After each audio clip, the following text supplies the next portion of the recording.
again.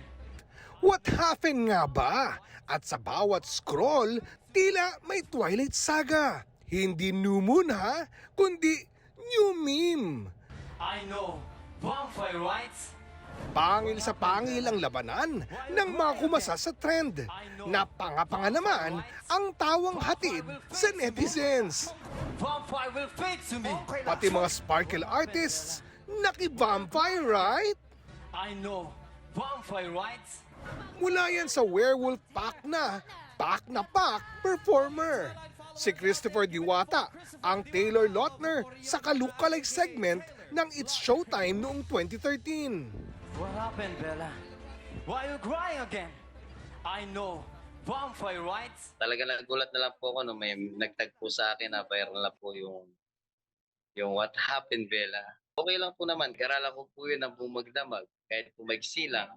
At kahit mahigit isang dekada na ang nakalipas, di pa rin bigong magbigay saya ni Christopher bilang Jacob.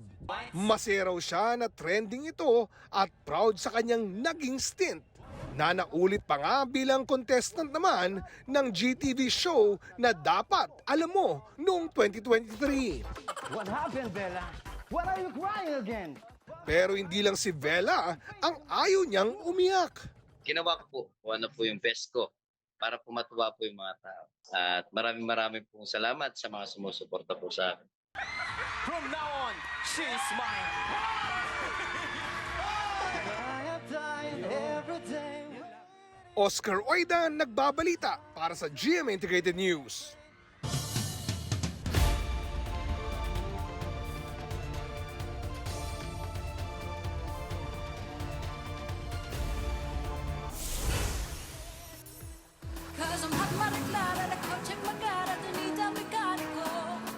Kung dumaan na ito sa FYP mo, LSS malala ka talaga.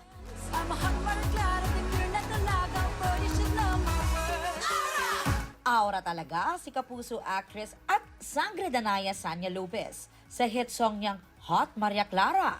Bansag nga sa kanya ng netizens, Asia's Mekaniko. Tila coincidence nga ang performance niya noon kasama ang co-stars niya ngayon sa Encantadia Chronicles Sangre. Aura. Calling all dancers dahil may pa-tutorial din siya. Hot, nakataas. Hot, Maria Clara, like a kotseng magara, donida meka niko. Na mabilis namang nagets ng netizens. May sayaw tayo. So, ito lang siya. Hot, start natin hot, Maria Clara, tingin, like a kotseng magara, donida mekaniko. At hindi lang ito dance craze ngayon. May iba't ibang rendition na ng kanta niya online.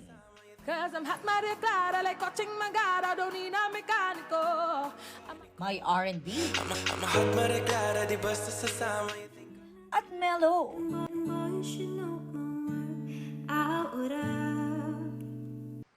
Pero paano naman daw kung gawin itong ringtone?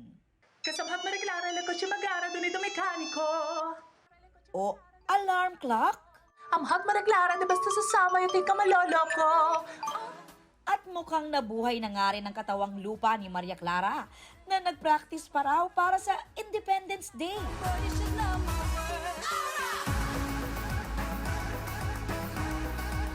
Ang debut single na ito ni Sanya noon pang 2022, nag-boom ngayon online at may 2.7 million views na.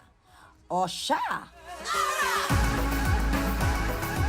Aubrey Carampel nagbabalita para sa GMA Integrated News. Kung nagasik na ng lagim sa Encantadia si Kera Mitena, ang mga mortal naghasik naman ng kalokohan. Tulad nitong pagsundo umano ng mga retrieval operation nga naman. Ginaya nila ang eksena sa serye, pero imbis na mga retring paru-paro, kumuyog ang mga gamo-gamo. Dumami raw kasi ang mga gamo-gamo sa kanilang mga lugar, kaya agad ni-remake ang scene bilang certified Encantadits. Isa pang dumami, demand sa brilyante. Sige, Mi, ito Mio. May maliit tayong brilyante ng hangin dito, guys. Small size. Di lang pero dahil sa inyo inaagaw ni Mitena, pero dahil on sale na pala. Ito po ang large size. Pwede nyo na pong i-check out sa Yellow Basket. Best seller nga raw ang mga ito at limited stocks only. Ito po ang May pa-live demo pa kung anong pwedeng gawin ng mga brilyante.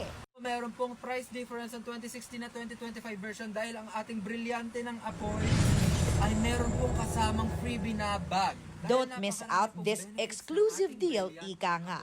Dahil nga pinag-aagawan, add to cart na agad sa live selling. I-check out nyo na yan. Kabilang sa nakikiagaw, ang mga sangre. Hungry for justice. Ginaya raw nila ang mga sangre at sila mismo ang gumawa ng sariling costumes para isuot sa Pride March. Lalo't tila tradisyon na nilang mag-cosplay sa parada. At dahil mga Encantadix, palalampasin ba ang maging sangre for a day? Aubrey Carampel nagbabalita para sa GMA Integrated News.